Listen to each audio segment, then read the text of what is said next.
Olá pessoal, tudo bem?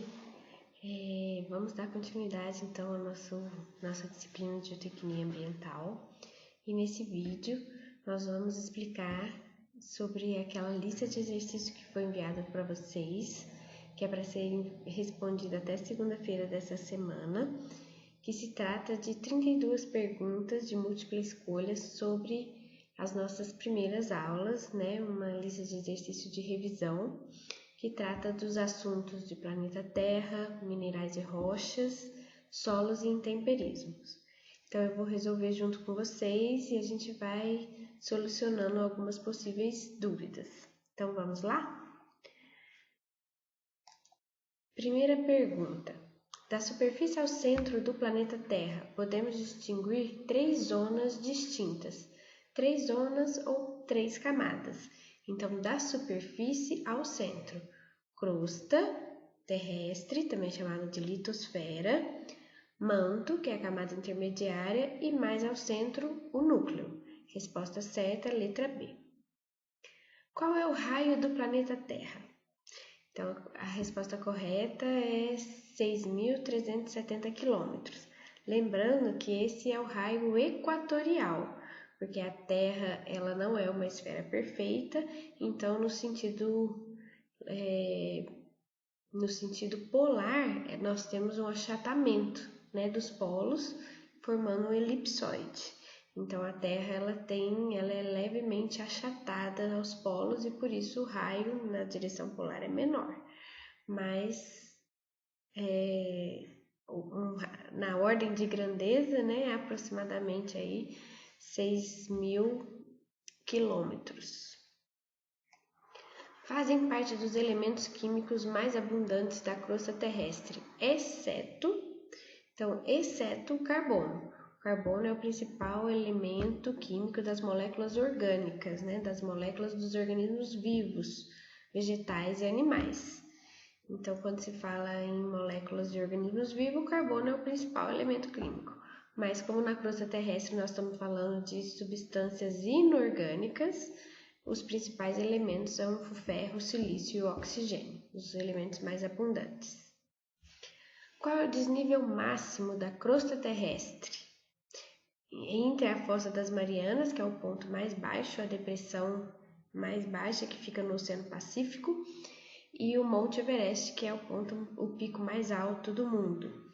Então, esse desnível máximo é de aproximadamente 20 quilômetros, porque a Fossa das Marianas tem menos 11 quilômetros, né, 11.000 metros.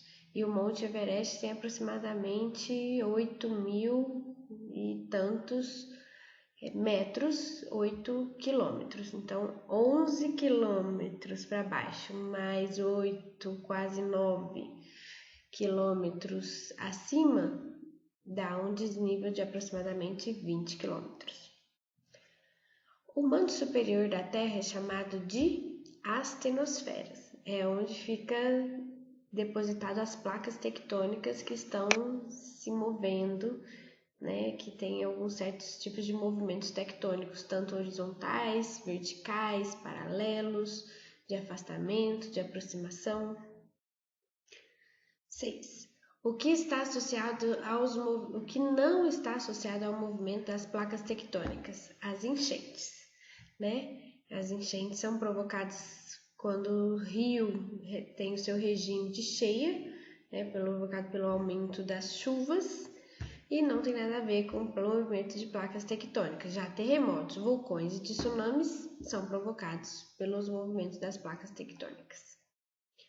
O movimento horizontal das placas tectônicas responsáveis pela formação das cadeias montanhosas é a orogênese. Orogênese significa formação de montanhas ou cordilheiras. Como se chama o supercontinente da teoria da deriva continental? Se chama Pangeia. Então, quando todos os continentes estiveram juntos, formando um grande bloco continental, esse continente se chamava Pangeia. E o oceano ao seu redor chamava-se Gondwana. E Laurásia é a reunião da Europa com a Ásia. O que é uma ação exógena? Exógena vem de externo. Então, a ação exógena é o intemperismo. O intemperismo vem das intempéries, né, que são vento, sol, chuva, gelo, né, os organismos. Então, tudo isso está na superfície, portanto, é externo. Já vulcanismo, orogênese e terremotos são ações internas da Terra. É uma ação endógena, interna. Metamorfismo, porque o metamorfismo é a mudança, a transformação que depende de variação de pressão e temperatura no interior da Terra. Como calcular o tempo geológico? Como a gente sabe, né, quantos milhões, bilhões de anos atrás ocorreram determinadas ações? Através do tempo de meia-vida ou datação datiométrica. São as sinônimo, então essa questão tem duas respostas, tanto faz, que é o tempo de meia-vida, é o tempo que leva para um elemento radioativo pai se decompor em um elemento filho até a metade da sua concentração. Então, quando metade de um elemento se transforma em outro elemento, essa variação, essa taxa de transformação é chamada de tempo de meia-vida. E é a partir daí que a gente consegue saber sobre tempos tão remotos. Conceito: é uma substância inorgânica natural de composição química e estrutura definida. Esse é o conceito de mineral. Mineral é o inorgânico, é natural, tem composição química e estrutura cristalina definida. Não faz parte dos grupos de minerais mais comuns. Coridon. Coridon é uma pedra preciosa e, portanto, é raro. Já quartzo, feldspato e micas são os minerais mais comuns que formam as rochas. O mineral de maior dureza é o diamante. É o mineral mais duro. A dureza do talco é número 1, dentro da escala de Mohs, que mede a dureza dos minerais, que varia de 1 a 10, sendo o 1 o elemento talco e o 10 o mineral diamante. Mineral com traço vermelho é a hematita. Lembra que hematita começa com hema, que lembra hemácias, que são os nossos glóbulos vermelhos. Né? Então, hematita tem traço vermelho, que é o que dá a cor avermelhada aos solos. São agregados de um ou mais minerais. Esse é o conceito de rochas. A solidificação das lavas vulcânicas dá origem às rochas ígneas ou magmáticas, são sinônimos. São aquelas que vêm do magma, que são as lavas vulcânicas. A composição química da Terra é a mesma que das rochas ígneas ou magmáticas. Então, as rochas ígneas e magmáticas, elas são mais abundantes e grande parte em volume, 95% do volume da crosta terrestre é formado por esses tipos de rocha. Já as rochas sedimentares ocupam grandes extensões de áreas superficiais, mas não em volume. E, portanto, a composição química da crosta é mais semelhante à das rochas ígneas ou magmáticas. A rocha mais comum da crosta terrestre é o granito, formada pelos minerais mais comuns, né? Quartzo, feldspato e mica. E o granito é uma rocha ígnea magmática que solidificou no interior da Terra. As rochas ígneas ou magmáticas podem ser classificadas em aquelas que se solidificam ou no interior ou no exterior da Terra. No interior são chamadas de intrusivas ou plutônicas e no exterior extrusivas ou vulcânicas. Então essa pergunta também tem duas respostas. Plutônicas e vulcânicas, intrusivas ou extrusivas, são sinônimos. Intrusiva é sinônimo de plutônica e extrusiva é sinônimo de vulcânica. A principal rocha magmática extrusiva que se forma no exterior, na superfície, através de derramamento de lava vulcânica, de vulcão que extravasou, é o basalto, por isso a gente fala derramamento basáltico. As rochas possuem como principais características a estratificação, que é a formação de camadas horizontais, e a ausência de brilho. Essas são as rochas sedimentares. Argilito, siltito, arenito, conglomerado e folhêlio são exemplos de rochas sedimentares do tipo mecânicas ou clásticas, que são sinônimos novamente. Estas rochas apresentam como característica o brilho e a xistosidade, que é a orientação dos minerais. Essas são as características das rochas metamórficas, são aquelas que sofreram transformações. Os agentes típicos do metamorfismo são transformações de quê? De pressão e temperatura. Então, esses são os agentes típicos que promovem o metamorfismo no interior da Terra. São exemplos de rochas metamórficas, exceto o granito, porque o granito é a rocha mais comum e é uma rocha ígnea ou magmática. Já quartzito, gneiss e mármore são rochas metamórficas. Não é fator de formação do solo. Essa é uma pegadinha, porque os 5 fatores formadores do solo são clima, organismo, rocha ou material de origem, relevo e tempo. Então, a pegadinha é que intemperismo não é um fator de formação do solo, ele é a própria transformação.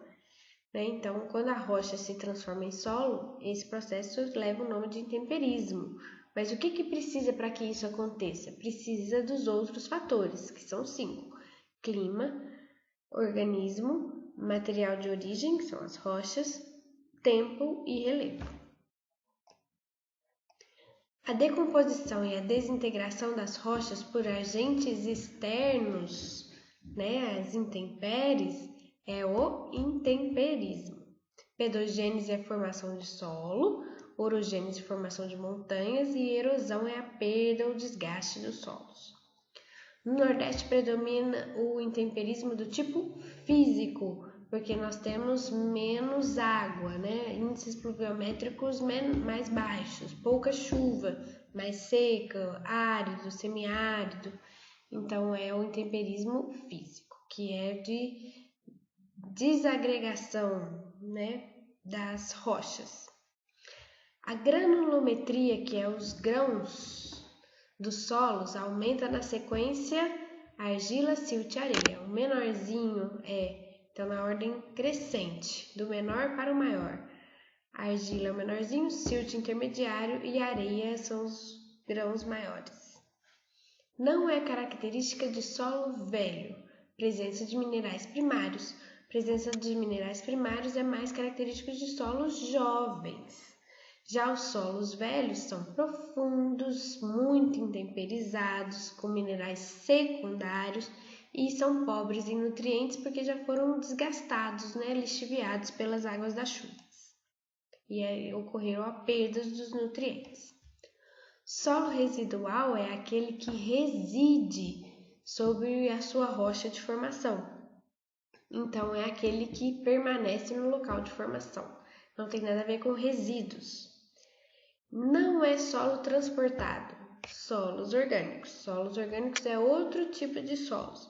Os solos transportados são aqueles que foram removidos do seu local de origem, foram transportados, deslocados e podem ser transportados pela gravidade, solos coluviais, pelas águas dos rios, solos aluviais, ou pelos ventos, solos eólicos.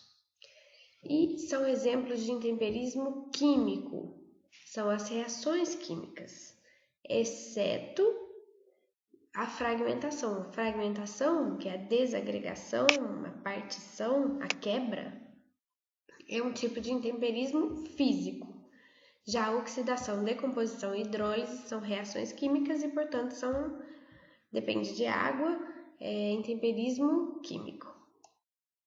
Bom, pessoal, com isso a gente termina a revisão da lista que foi passada a vocês. Espero que tenha ficado tudo esclarecido. Qualquer dúvida, estou à disposição. E até o nosso próximo vídeo, até a nossa próxima aula. Um forte abraço a todos, fiquem bem, fiquem com Deus e um abraço. Beijo!